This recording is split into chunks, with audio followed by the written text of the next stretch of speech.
Welcome students. This video is about 7th standard history unit 4 the Delhi Sultanate part 2. In this video we are going to learn about Tughlaq dynasty, Sayyid dynasty and Lodi dynasty. Let me move on to the lesson now. Tughlaq dynasty. Ghiyasuddin. One of the major tasks of Ghiyasuddin as the Sultan was to recover the territories that the Sultanate had lost during the turmoil following the death of Alauddin. Ghiyasuddin Tughlaq sent his son Jana Khan to fight against Warangal. Jana Khan defeated Prataparudra of Warangal and returned with a rich booty. With his looted wealth, Ghiyasuddin is said to have laid the foundation of the city Tughlaqabad near Delhi. However, as Alauddin treacherously killed his uncle Jana Khan, was said to have killed his father and ascended the throne with the title Muhammad bin Tughlaq in 1325. துக்ளக்கோட வம்சத்தை பார்த்திங்கன்னா 1320லேருந்து 1324 வரைக்கும். அலாவுதீன் இறந்ததுக்கு அப்புறமேட்டு அந்த அரசியல் குழப்பத்தை காரணமாக டெல்லியில் பல பகுதியை இழந்துட்டாங்க. இதெல்லாம் திருப்பி மீட்கிறதே கியாசுதீனுக்கு பெரிய வேலையாக இருந்துச்சு. கியாசுதீன் துக்ளக் தனது மகன் ஜனாஹானை வாரங்களுக்கு எதிராக போரிட அனுப்பிச்சிட்டார். ஜனாஹான் போருக்கு எதிராக வெற்றி பெற்று கொள்ளையடித்த நிறைய பொருள்களோட ஊர் திரும்பினார். அதனால் துக்ளக் ஒரு புதிய நகரத்தையே நியமனம் பண்ணார். இருந்தாலும் அலாவுதீனை தனது மாமனாரை வஞ்சகமாக கொன்னது போல் ஜனானுகனும் தன்னுடைய அப்பாவையே கொன்னுட்டார். ஜனானுகான் பிற்காலத்தில் முகமது பின் துக்ளக் அப்படின்ற பேரோட தன்னுடைய ஆட்சியை தொடங்கினார். Muhammad bin Tughlaq. Muhammad bin Tughlaq was a learned man, yet he was a person of cruelty.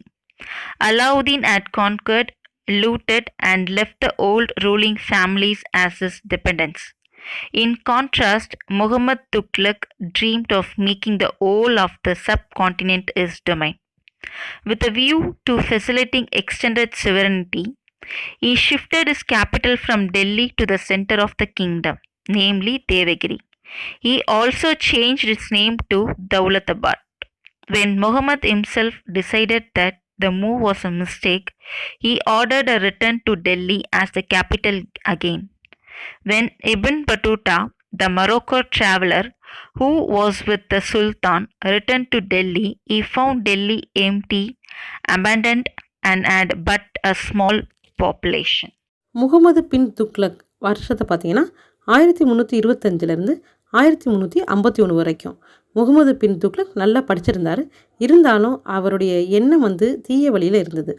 Alauddin நாடை கைப்பற்றி கொள்ளையடித்த பொருளை தன்னோட சுற்றி இருக்கவங்களுக்கு பகிர்ந்துட்டார். ஆனால் இவரும் நாடை கொள்ளையடிக்கிறதோட தன்னுடைய இறையாண்மையை பரவ செய்கிறதுல தான் இவர் இருந்தார்.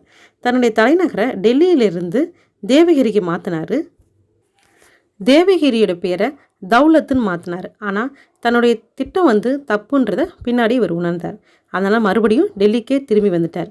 இதனால் சுல்தானோட அந்த மொராக்கோ நாட்டு பணியாளர்கள் இந்த இபான் பாதுஷா டெல்லியை பார்த்தப்ப அங்கே ஜனங்களே இல்லை அப்படின்னு சொல்லி தன்னுடைய குறிப்பேட்டில் குறிப்பிட்டிருக்கார். Tughlaq changed the Alauddin system of revenue collections in grain and ordered that land revenue, which was increased, should henceforward be collected in money. This proved disastrous during famines. When he discovered that the stock of coins and silver was inadequate for minting, he issued a token currency in copper. Counterfeiting soon became order of the day, and as a result, the entire revenue system collapsed. Trade suffered as foreign merchants stopped business. This forced Sultan to withdraw the token currency and pay gold and silver coins in exchange. This move led the state to become bankrupt. Tughlaq increased land tax in the Doab region, which triggered peasant revolts. As the revolts were cruelly dealt with, peasants abandoned cultivation, which resulted in the outbreak of frequent famines. Alauddin நிலவரியை தானியமாக வாங்கி சேகரித்தார். ஆனால் துக்ளக்கு நிலவரியை பணமாக தான் வாங்கினார். ரெண்டாவது அவர் நிலவரையை உயர்த்திட்டார். இவர் பணமாக வாங்கினனால புதிய நாணயங்களை அச்சிடுறதுக்கு வெள்ளியோ இவர் கைவசம் இல்லை. அதனால் செப்பு நாணயத்தை இவர் பணமாக மாற்றினார். இதனால் பல கள்ள ஓட்டு உளுந்துச்சு. வெளிநாட்டு வாணிகர்கள் தன்னுடைய வாணிகத்தை நிறுத்திட்டாங்க. சுல்தானுடைய அடையாள பணத்தை திருப்பி தர மாதிரி கேட்டனால இவருடைய அரசு திவாலாயிருச்சு. ரெண்டாவது, இவர் நிலவரியை உயர்த்தினால விவசாயிகள்லாம் சண்டை போட்டாங்க. அதனால் விவசாயிகளை இவர் ரொம்ப கொடுமைப்படுத்தினால அவங்க தன்னுடைய வேளாண்மையை கைவிட்டுட்டாங்க. முகமது பின் துக்ளக் சுல்தானாக 25 ஆண்டுகள் ஆட்சி புரிந்தார். Tughlaq ruled as Sultan for 25 years. During his long reign, he had to face many revolts of the provincial governors. The governors of Awadh, Multan, and Sindh revolted and declared themselves independent. In South India, several states arose. The new Daulatabad and the conquered territories around them were declared independent sultanate called Bahmani. Its founder, after whom it was named, was a soldier formerly in Tughlaq's service. Madurai was proclaimed a separate sultanate in 1335. Bengal became independent in 1346. Tughlaq died on 23rd March 1351. இந்த நீண்ட ஆட்சியில் பல மாகாண ஆளுநர்கள் கிளர்ச்சி செஞ்சாங்க. அவுத், முல்தான், சிந்து இந்த மாகாணத்தில் இருக்கிற ஆளுநர்கள்லாம் சுல்தானுக்கு எதிராக கிளர்ச்சி செய்து அவங்க சுதந்திர அரசராக தன்னைத்தானே அறிவிச்சுக்கிட்டாங்க. தென்னிந்தியாவில் புதிய அரசர்கள் பல பேர் எழுந்தாங்க. துக்ளத்தோட முன்னாடி படை வீரராக பணியாற்றிய பாமினி அப்படிங்கிறவர் தௌலதாபாத்தையும் அதை சுற்றியில் இருக்க பகுதியை சுதந்திர அரசராகவே அறிவிச்சிட்டாங்க. அவர் பேரால் அது இன்ன வரைக்கும் பாமினி சுல்தானியம் அப்படின்னு சொல்கிறாங்க. 1334 மதுரை தனி சுல்தானியமாக மாறிச்சு. 1346 வங்காளமும் தனி சுதந்திர நாடாக ஆணுச்சு. அதுக்கப்புறமேட்டு துக்ளக் 1351 மார்ச் 23 இறந்து போயிட்டார். Firoz Shah Tughlaq. Firoz, the son of Ghiyasuddin's younger brother, succeeded Muhammad bin Tughlaq. Firoz could neither suppress revolts nor win back the provinces that had broken away. He also showed no interest in reconquering the southern provinces. He refused to accept an invitation, see 1365, from a Bahmani prince to intervene in the affairs of the Deccan. Firoz rewarded Sufis and other religious leaders generously and listened to their advice. He also created charities to aid poor Muslims, built colleges, mosques, and hospitals. He adopted many humanitarian measures. He banned inhuman punishments and abolished taxes not recognized by Muslim law. He promoted agriculture by waiving off the debts of the agriculturalists and constructing many canals for irrigation. He laid out 1,200 new gardens and restored 30 old gardens of Alauddin Khalji. He had built new towns such as Firozabad, Jaunpur, Hisar, and Firozpur. Despite adopting a peaceful approach and taking efforts to organize the Sultanate well, he had to spend his last days in unhappiness. His own son Muhammad Khan revolted against him, and Firoz Shah died in September 1388 at the age of 83. Firoz Shah Tughlaq 1351 1388 வரைக்கும் முகமது பின் துக்ளக்கை தொடர்ந்து கியாசுதீன் தம்பி பையனான ஃபிரோஸ் அவர் ஆட்சி புரிந்தார். ஆனால் அவரால் இந்த ஆட்சியை கட்டுப்படுத்த முடியல. இருந்தாலும் பிரிந்து போன மாகாணங்களையும் ஒன்று சேர்க்க முடியலை. ஆனால் இவர் என்ன பண்ணினார் அப்படின்னா, எல்லாருடைய பாமினி இளவரசர் விடுத்த அடுப்பையே ஏற்க மறந்துட்டார். சூபி ஞானிகளுக்கு மற்ற தலைவர்களுக்கெல்லாம் பல பரிசுகள் வழங்கினார். ஏழை முஸ்லீம்களுக்கு உதவுனார். கல்லூரி, மருத்துவமனை, மசூதிகள் போன்றவற்றை கட்டினார். பல மனிதாபமான நடவடிக்கை செஞ்சார்.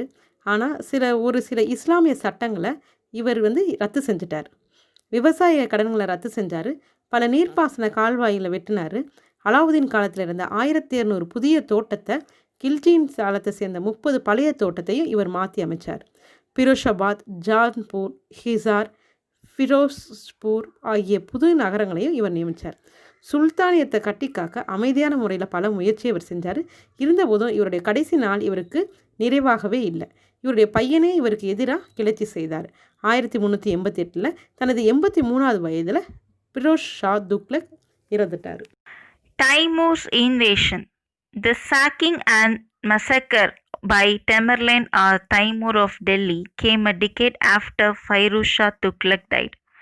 As a ruler of the regions around Samarkand in Central Asia, Taimur had occupied some parts in the northwest of India. Taking advantage of India's weakness, he entered India in December 1398 and plundered Delhi. Punjab, besides the Delhi city, was the province that suffered most by Taimur's raid. Taimur, apart from carrying huge wealth in the form of gold, silver, jewels, also took along Indian artisans like carpenters and masons to work on monuments in Samarkand. தைமூரின் படையெடுப்பு 1398. ஃபிரோஸ் ஷா துக்ளக் இறந்ததுக்கப்புறம் 10 வருஷம் கழித்து தாமர்லைன் அப்படின்னு அழைக்கப்பட்ட Timur டெல்லியை சூறையாடினாங்க. அதோட பல பகுதிகளை தன்னுடைய ஆட்சிக்கு கீழே கொண்டு வந்தாங்க. இந்தியாவுடைய வலிமை இன்மையை தனக்கு சாதகமாக்கி இந்தியாவில் படையெடுத்து 1396 டிசம்பர் மாதம் டெல்லியை சுத்தமாக கொள்ளடிச்சிட்டாங்க. தைமூரின் படையெடுப்பு டெல்லிக்கு அடுத்ததாக பஞ்சாபில் இருந்தது. தங்கம், வெள்ளி, நகைகளை அவர் கொள்ளையடித்ததோட தைமூர் அவர் போறக்கூடிய நினைவு சின்னங்களுக்கு வேண்டிய தச்சு வேலை செய்வோர்களையும் கட்டட கலைஞர்களையும் அவருக்கு கூடவே அழைச்சிட்டு போயிட்டார். Sayyid Dynasty. Though the Sultanate fragmented into a number of independent kingdoms, it endured for 114 years more till the Mughal invasion. Before leaving Delhi, Taimur had left behind his representative Khizr Khan as the governor of the territories he had conquered, Delhi, Meerut and Punjab. He founded the Sayyid dynasty in 1414, which lasted till 1451. The last ruler of this dynasty, Alauddin Alam Shah, abdicated the throne in 1451. This gave Balal Lodi, then the governor of Sirhind, Punjab, the opportunity to become the new Sultan of Delhi, leading to the establishment of Lodi dynasty.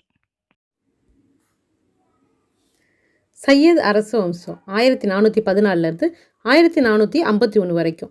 Delhi சுல்தானியம் பல ஆட்சியை இழந்ததுக்கு அப்புறமேட்டு 114 ஆண்டுகள் என்ன பண்ணாங்கன்னா அவங்க டெல்லியை ஆட்சி செஞ்சாங்க.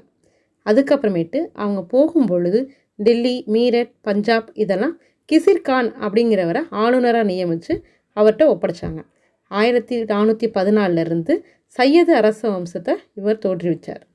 இந்த வம்சம் பார்த்திங்கன்னா 1451 வரைக்கும் இருந்தது. இந்த வம்சத்தோட கடைசி சுல்தான் அலாவுதீன் ஆலம் ஷா. 1451 இவர் அரசராக ஆனார். இது சிர்ஹிந்த் அதாவது பஞ்சாபோட ஆளுநராக இருந்தார்.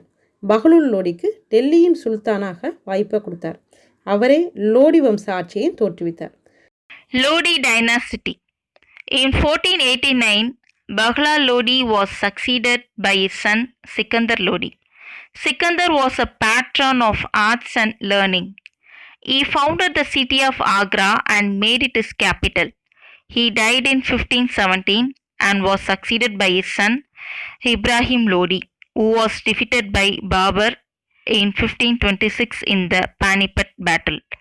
Thus, the Lodi dynasty and the Delhi Sultanate were ended by Babur, who went on to establish the Mughal Empire in India. Lodi அரச வம்சம் இதனுடைய ஆண்டு 1451 1526 வரைக்கும். 1489 பஹலுல் லோடியை தொடர்ந்து அவர் மகன் சித்தாந்த் லோடி சுல்தானாக பொறுப்பேற்றார். இவர் கலையையும் கல்வியையும் ஆதரித்தார். ஆக்ரா நகரை அந்த நாட்டுடைய தலைநகரமாக மாற்றினார். 1517 தான் இறந்ததுக்கு அப்புறமேட்டு இவருடைய மகன் இப்ராஹிம் லோடி அரசராக மாறினார். இப்ராஹிம் லோடி பாபரால் 1526 பானிபட் போரில் கொலை பண்ணப்பட்டார். இவர் லோடி அரச வம்சத்திற்கும் டெல்லி சுல்தானியத்திற்கும் முற்றுப்புள்ளி வச்சார். பாபர் முகலாய பேரரசை இவர் நிறுவினார். So far in this lesson we have studied about slave dynasty, Ghalji dynasty, Tughlaq dynasty, Sayyid dynasty and Lodi dynasty. Unit 4 is over. Thank you children.